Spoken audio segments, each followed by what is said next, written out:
हैं। नारों में तो बहुत अच्छा कहा, ease of doing business. Ease of doing business नहीं है, यहाँ ईज ऑफ डूइंग करप्शन है, ईज ऑफ डूइंग क्राइम है, ईज ऑफ डूइंग इंसल्ट है, ईज ऑफ डूइंग कमीशन है। कितने में ईज ऑफ डूइंग बताऊं आपको। इन्होंने कारोबार रोका है, अपने लोगों को लाभ देने के चक्कर में न केवल प्रदेश का बल्कि भारत का कारोबार उद्योग ठप हो गया है। नोटबंदी के बाद न केवल बैंकें डूबी हैं, उसके बाद जीएसटी जिस तरह लागू की है और जिस तरीके से ई कॉमर्स चल रहा है, हमारे छोटे व्यापारी, छोटे दुकानदार बर्बाद हो रहे हैं। इसलिए भारतीय जनता पार्टी ने अपनी जेबें भरने के लिए तो पॉलिसी बनाई, लेकिन देश का कारोबार बढ़े, प्रदेश का उद्योग कारोबार बढ़े, उसके लिए कोई बड़ा काम नहीं किया।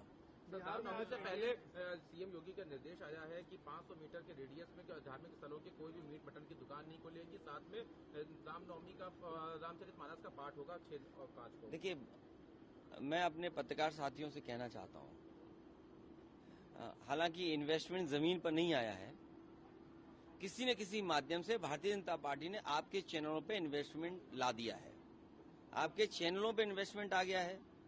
लेकिन कोविड के बाद से आपका वेतन अभी तक नहीं बढ़ा है। अगर आप में से किसी का भी वेतन बढ़ा हो तो बता दो आप, लेकिन आपके चैनलों पे इन्वेस्टमेंट आ गया है। इस प्रदेश की बुनियादी जो समस्या है कि बिजली की है, महंगी बिजली है, यहाँ कारोबार नहीं हो रहा, नौकरी नहीं मिल रही, रोजगार नहीं है।